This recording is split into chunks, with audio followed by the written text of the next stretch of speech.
నమస్తే, welcome to 99 TV. ప్రధానమంత్రి నరేంద్ర మోడీ సౌత్లో బీజేపీ ఎంట్రీ కోసం, ఎంట్రీ అంటే ఇలాంటి ఎంట్రీ కాదు. ఇప్పుడు అమరావతి రెండో ప్రారంభానికి ఆయన ఎలా వచ్చారో, బీజేపీ అసలు అద్భుతమైన ఒక పెనట్రేటింగ్ పవర్గా సౌత్లో ఎమర్జ్ కావాలంటే అమరావతి రెండో ప్రారంభాన్ని ఆయన ప్లాట్ఫామ్గా చేసుకున్నారు. అలా వచ్చారనమాట. ఓ పక్క పాకిస్తాన్తో యుద్ధం ఆల్మోస్ట్ ఇట్స్ ఆన్ అయినా సరే ఢిల్లీలో కూర్చోకుండా ఆయన ఇక్కడికి వచ్చారు అంటే సౌత్కున్న ప్రామినెన్స్ని ఆయన గమనించారు. ఇంతకుముందు ఉన్న బీజేపీ పెద్దల మాదిరి సౌత్ని పక్కన పెట్టేయటం, ఇగ్నోర్ చేయడం అట్లా చేయాల. సో సౌత్లో ఎంట్రీ ఏంటి, ఆయన ముందర చాలా క్యాలిక్యులేటెడ్గా ఆయన కానీ, ఆర్ఎస్ఎస్ పెద్దలు కానీ, హోంమంత్రి అమిత్ షా కానీ, ఇంక ఇతరత్ర డిగ్నిటరీస్ కానీ పార్టీలో వాళ్ళందరూ కూడా ప్రత్యేకమైన వ్యూహం పెట్టుకున్నారు. దక్షిణాదిలో భారతీయ జనతా పార్టీ దూసుకుపోవాలంటే మనకు కావాల్సింది ఏంటి, గ్లామర్ కావాలి, గ్రామర్ కావాలి, సనాతన ధర్మం కావాలి, అలాగే మంచి భాగస్వామ్య పక్షాలు కావాలి, తమ తాళానికి అనుగుణంగా డ్యాన్స్ చేసే పార్టీలు కావాలి. ఇవన్నీ పుష్కలంగా ఆంధ్రప్రదేశ్లో ఉన్నాయి. బీజేపీకి తమ తాళానికి అనుగుణంగా డ్యాన్స్ చేయడానికి తెలుగుదేశం ఉంది, అలాగే తమ భావజాలాన్ని ప్రజల్లోకి తీసుకెళ్ళడానికి జనసేన ఉంది. ఇంకేం కావాలి, అన్నీ వడ్డించిన ఇస్తరి ఇప్పుడు ఆంధ్రప్రదేశ్ బీజేపీకి. అయితే ఆంధ్రప్రదేశ్కి ఏం కావాలో ఆయనకు అర్థమైపోయింది ప్రధానమంత్రి నరేంద్ర మోడీకి. ఆంధ్రప్రదేశ్కి అమరావతి కావాలి, ఆంధ్రప్రదేశ్కి పోలవరం కావాలి. మనం చేస్తున్నాం, మనమే చేస్తాం అని ఆయన అన్నాడంటే ఇక్కడ క్లియర్గా ఒక పర్టికులర్ విజన్ తోటి, ఆయన శ్లోకమే చెప్పాడు, తాత్పర్యం చెప్తున్నాను. పర్టికులర్ విజన్ తోటి ఆయన వచ్చాడు. ఒక విజనరీ ఈ రాష్ట్రానికి ముఖ్యమంత్రిగా ఉన్నాడు చంద్రబాబు నాయుడు గారు. ఆయన దగ్గర టెక్నాలజీ నేర్చుకున్నా, కావాల్సినంత సాంబ్రాణి ఇచ్చాడు చంద్రబాబు గారికి. మామూలుగా ఇలాంటి మడత పెట్టే మాటలు మోడీ ఎక్కడ మాట్లాడరు, ఇక్కడ మాట్లాడారు. కారణం ఏంటంటే సౌత్లో తాము ఆల్రెడీ కట్టుకున్న పునాదిని బలోపేతం చేసుకుంటాం కోసం ఆయన అమరావతి రెండో ప్రారంభానికి వచ్చారు. అది రీస్టార్ట్ అంటారు కదా, అమరావతి రీస్టార్ట్, దానికి వచ్చారనమాట. ఒక రకంగా ఏపీ రీస్టార్ట్. 14-19 మధ్య వచ్చిన గొడవలు, కలతలు, రేగిన దుమారాలు, పరస్పరం దుమ్మెత్తి పోసుకోవటాలు, ఒకళ్ళ కుటుంబ సభ్యుల గురించి ఇంకొకళ్ళు మాట్లాడుకోవటాలు అన్నీ అయినాయి. ఆ రోజు కేంద్ర హోంమంత్రిగా ఉన్న అమిత్ షా తిరుపతి సందర్శనకు వెళ్తే ఆయన కారు మీద రాళ్లదాడి కూడా చేయించింది టీడీపీ. అందరికీ ఓపెన్గా తెలిసిన విషయాలే. బట్ ఈరోజు కలిశారు. కారణం ఏంటంటే బీజేపీ అవన్నీ మనసులో పెట్టుకుని అవన్నీ మనసులో ఉన్న అవన్నీ తుడిచేసి కలిసిందని కాదు, మనసులోనే ఉంటాయి అవి. బీజేపీ ఏంటంటే ఎప్పుడు కూడా సమయం కోసం వేచి చూస్తుంది. అనువురాని చోట అధికులం రాదని ఒక మాట ఉంది, ఒక సేయింగ్. ఇక్కడ అనువుగా లేదు వాళ్ళకి. సో అధికులం అని అంటారు. ఆయన అధికులం కావటానికి ఏం చేయాలనేది ఆలోచన చేస్తున్నాడు.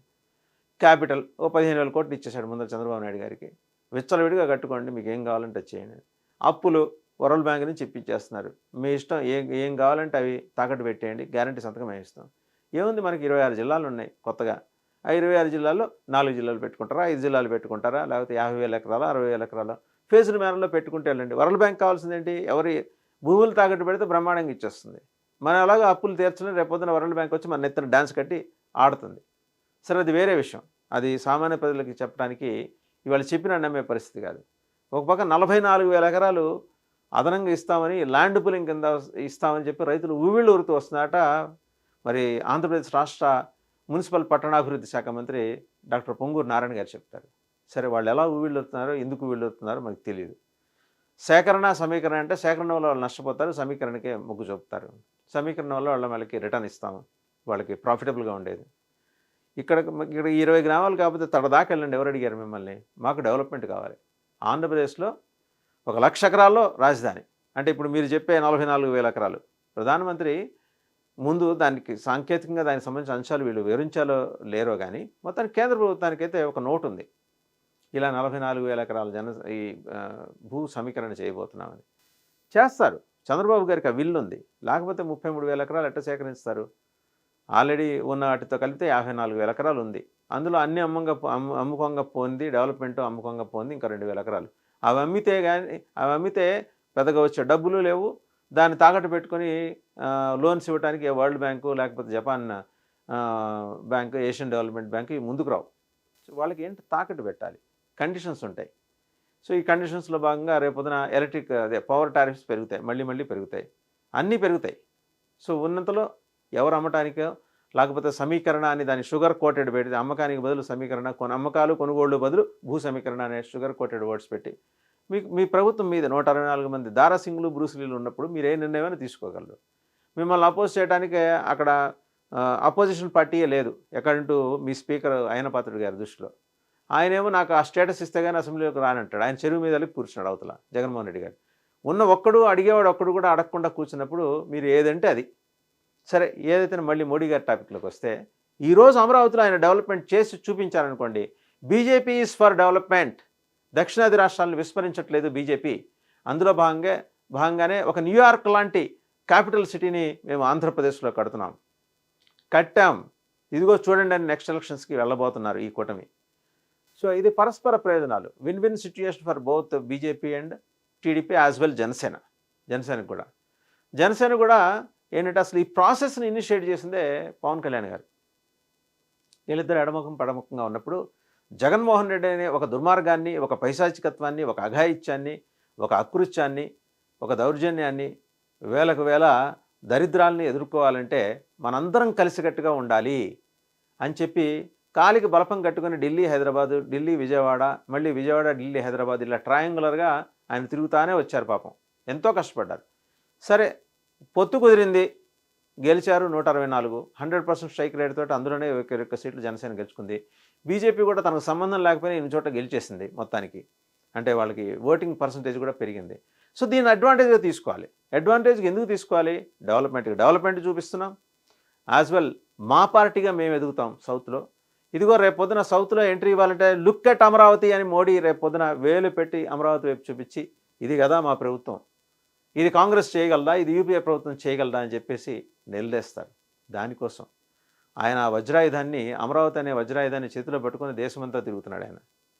సో ఇది చూపిస్తాడు. దక్షిణాది రాష్ట్రాల్లో ఆల్రెడీ తమిళనాడులో మంచి ఫైర్ బ్రాండ్ ఉన్నాడు అన్నామలై. అలాగే కేరళలో అసలు వాళ్ళకు ఉంటారా లేదా కూడా తెలియని కేరళలో వాళ్ళకు ఒక ఎంపీ, ఒక కేంద్ర మంత్రి కూడా ఉన్నారు. మరి మిగిలిన పుదుచ్చేరిలో ఉన్నారు.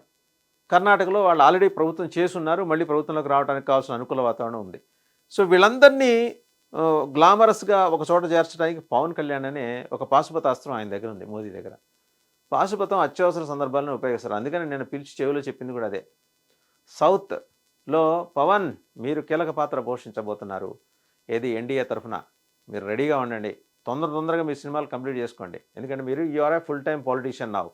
పరిణితి చెందిన రాజకీయ నాయకులు మీరు.